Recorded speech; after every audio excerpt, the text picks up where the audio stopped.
Hello everyone! Kamusta kayo? Magluluto tayo ng gulay.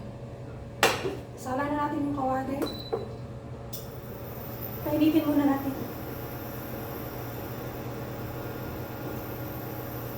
Magluluto ko ng labong. Saluyo. Kunin ko muna yung mantika.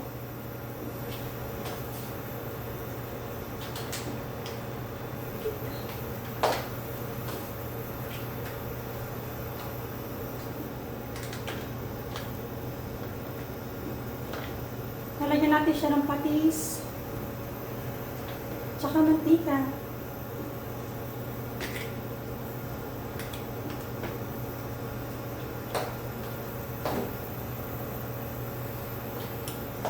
So, kamusta naman ang lahat? Kamusta naman kayo? Matagal na naman ako hindi nakakapag-video.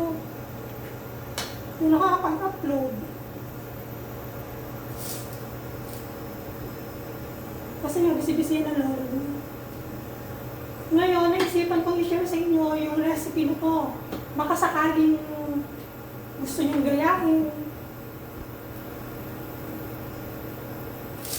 Kapain tayong kawali. Sinagyan natin ng mantika.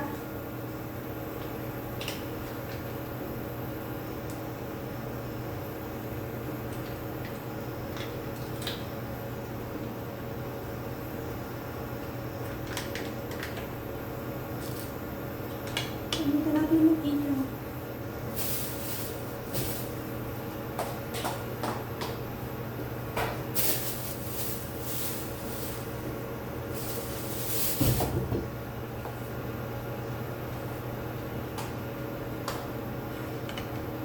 Lagay natin yung luya. Mainit na yung mantika.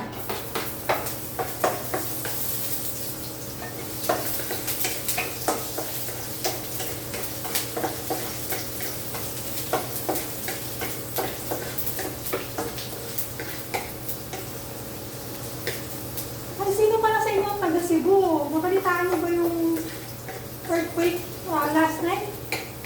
Ang lakas nun. Nakita ko sa news kagabi, yung mga nag-post. Nakawawa naman yung mga natrap sa mall. Tapos gumawa yung simbahan sa Cebu.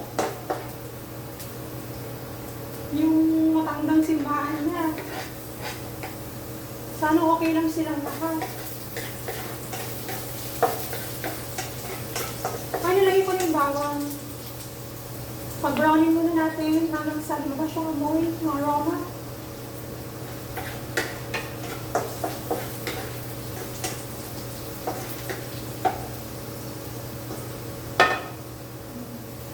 Lagyan ko na nga rin ito.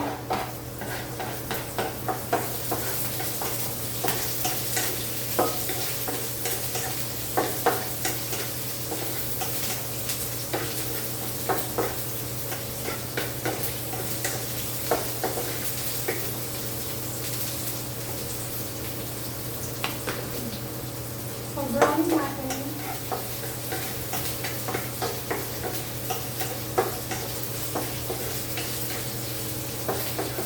Nakakatakot na talaga yung mga nangyayari ngayon, ano? Kailan lang bumagyo ng malakas. Signal number 5. Bandang ano naman, ang Cagayan Valley, Babuyan Island. Ngayon, Lindol naman sa Visayas region.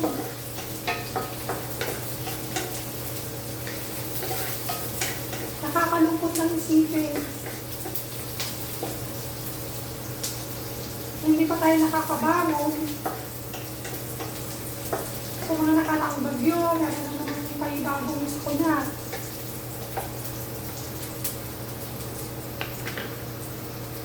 Bango na.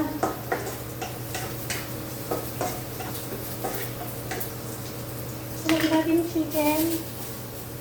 Wala kasi akong paglagyan kaya dito sa akin.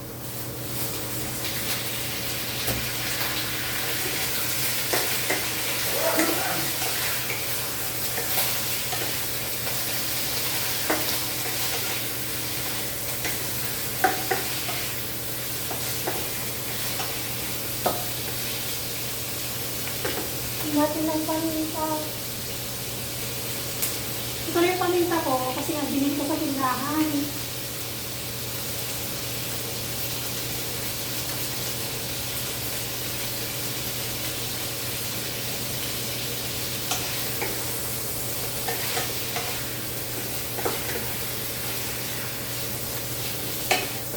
Gusto muna natin ng mabuti para mawala yung lansa. Ano?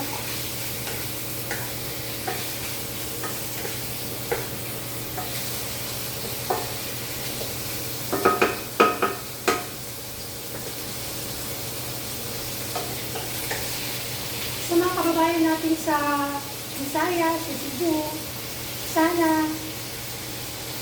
ayos lang po kami lahat dyan. Sana wala pong nasaktan sa linggong kagabi kasi ang lakas.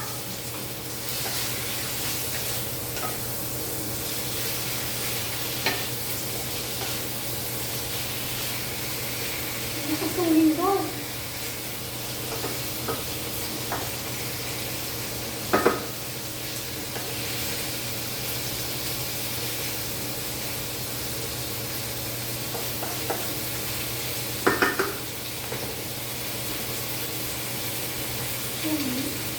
Medyo papagalin muna natin ng konti para malungkot yung nawala yung lansa niya. Para mas malasa yun siya.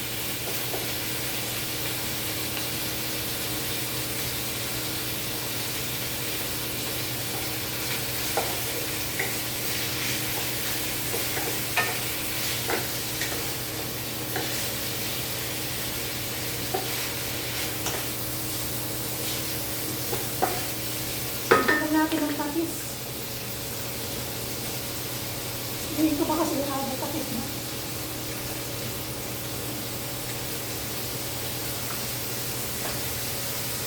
Hindi natin ang lasa. Optional na naman pa kung gusto nyo na mabagay. Nilalagyan ko ng tagal para mas malasa siya.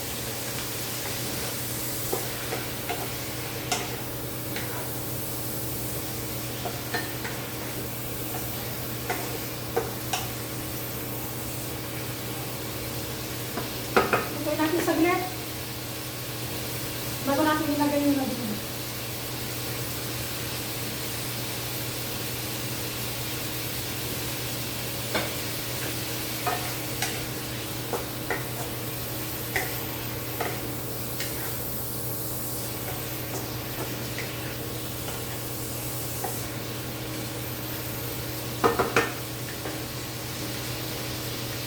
Pwede natin nilagay itong lagyan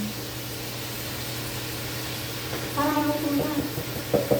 Para pag maluto yung manok, sabay na rin maluto yung lagyan.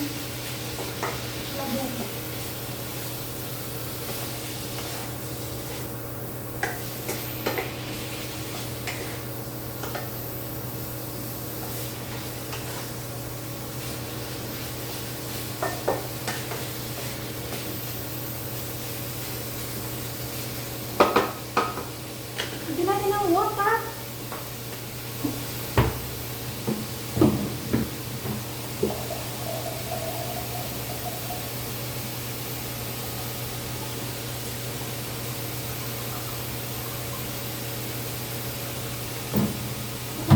Tubig ha.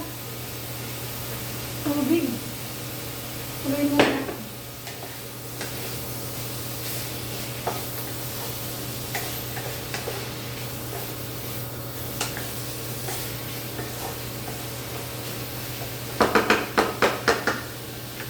Ginawa ko ng cooking show itong ano ha. Channel ko ha. Ito yung tubig.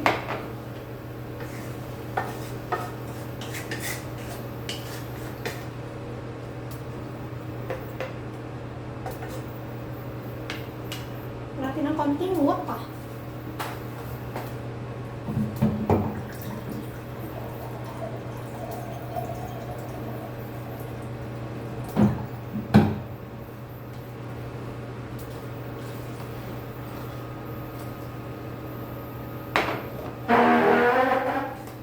Yes.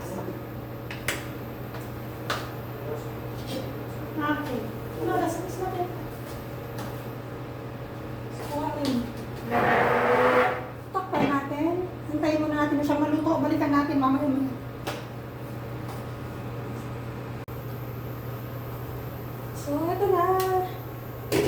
Oh, malapit na maluto yung chicken. Lagyan natin ng saluyot.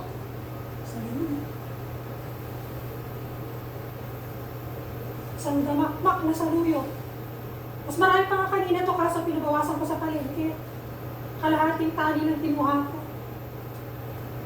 At ako lang naman kakain.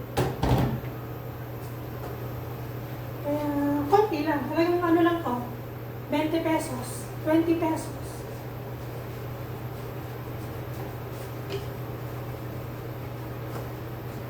Natin.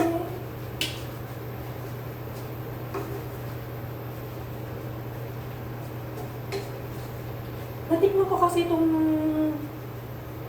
luto na to doon sa pinuntahan namin sa Budalan. Kaya naisip ko ay, bilayan ko nga rin. So, nagpunta ko ng palagi kanina para bumili ng pangluto. Ito na nga. Sarap kasi ng luto niya. Tignan natin ng konting paminta. Patis. Kasi mukhang kulang sa ano.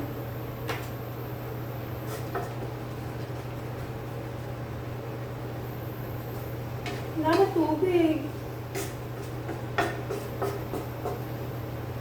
Masarap yung may konting sabaw eh. Yan, takpan natin ulit. Saka natin lagyan ng pampaasim. Ito.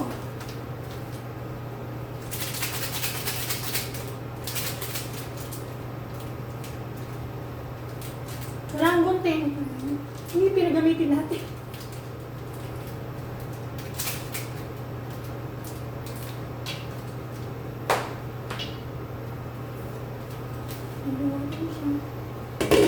Medyo nalantahan na.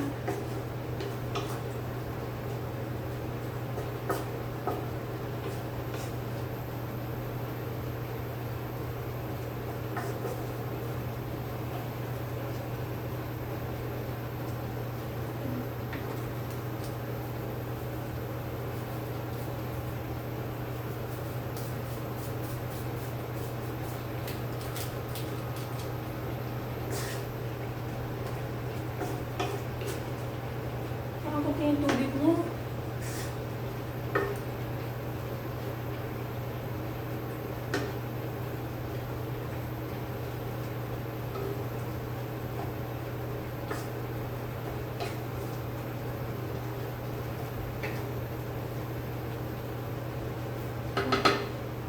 Lagay ko na lahat.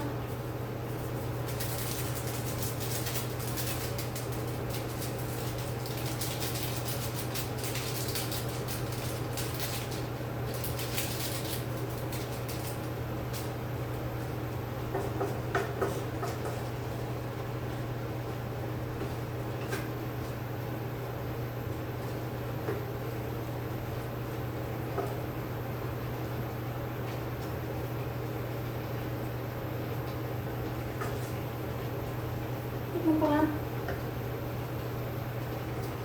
Yung pantikan.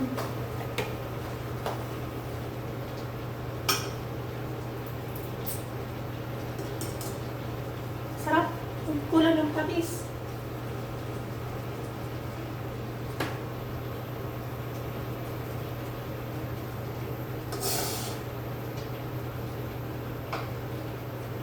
Sarap niya. Kung ako sa inyo, magayain niyo itong masarap. Lalit mura ngayon ng saluyot. Masarap. Ito na siya, oh. Oh, ang bango. Tingnan nyo. Ang ganda.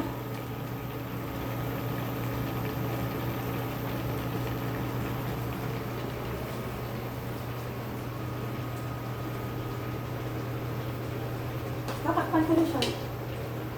Kaya na natin siya maluto.